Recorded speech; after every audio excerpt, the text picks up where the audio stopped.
Hi all, hope you're well. Here are my 7 sparring tips for beginners. Sparring is one of those things that I often see completely misused. People often think it's about this person fighting this person and they're just going to smash each other or try and crank each other's neck off. It's not like that. Sparring is a great versatile tool that can be used to improve lots of different things. And so I thought that these 7 practical tips that you can use straight away will be really beneficial to you. Now, tip number 1 is simply make it to your next sparring session. And this simply means you need to enjoy it, you need to make sure you get out of it injury free, and you need to be hungry, ready for the next class. What you don't want to do is treat it like a proper fight, put too much pressure on yourself, end up injured, end up hating it and not enjoying it and not going back, and that's stunting your longevity. So the first tip is to enjoy, relax and make it to your next session. The next tip is have a main goal. Now, whether that is to practice your attacking, your defending, your movement, you want to practice a particular technique, whatever you wish to accomplish, make sure you have some sort of strategy and some sort of main goal. So you're not just going there wailing your arms and legs around or just lying on top of someone for the duration of the spar. Make sure you have in the back of your mind something that you want to try and work on, your main goal. Tip number 3 is to define the tempo and the intensity with your training partner. Now, it's not going to work if somebody just wants a real light, relaxed spar or a nice relaxed roll, and the other person has got a fight coming up, so they need to train 100% and they're going to go at it like crazy.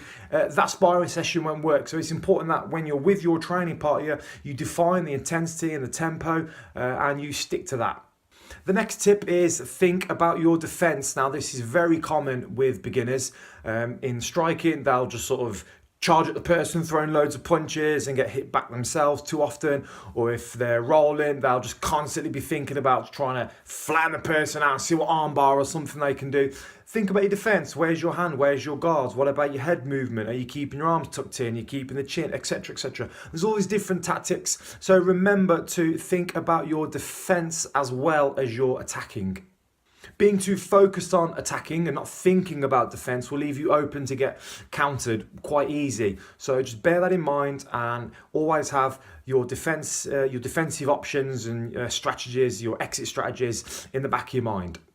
Tip number 5 is to leave your ego at the door. Things won't always go as planned. Sometimes you'll feel terrible. You get tagged way more often than you think you should. You'll get caught with moves that you weren't expecting. You won't be able to pull off moves or hit people, etc., etc. Things won't always go your way, so leave your ego at the door. And leaving your ego at the door and keeping it in check also accounts for when you're sparring and you've agreed to go at a light, relaxed intensity. If you accidentally get clipped a little harder than you were expecting, you don't go crazy and then try and one-up them and think, oh, because you hit me, I'm going to hit you harder, then you hit them and then they hit you and you hit them and they hit you, and the ladder of escalation goes up and up and up and you end up in a all-out sort of brawl or roll or something. So just that also takes into account, the leave you at the door also takes into account that aspect of sparring as well. So if someone does get you, just forgive them, allow it, let it slide, and then just carry on going light.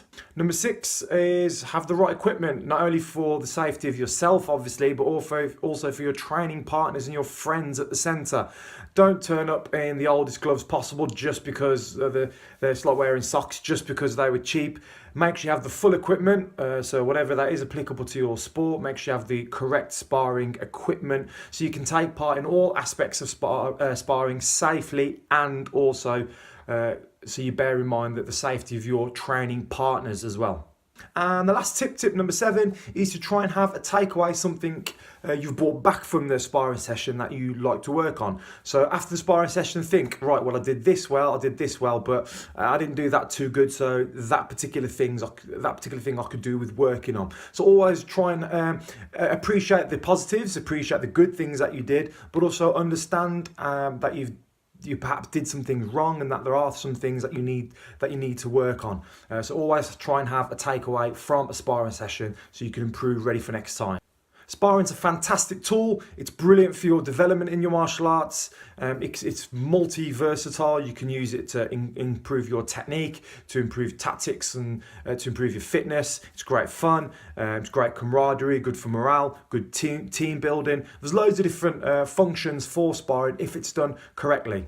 So I hope you enjoyed those 7 tips. I hope you found them useful. If you've ever used anything that helped you, be sure to drop it in the comments, and I'll see you on the next video. Oosh.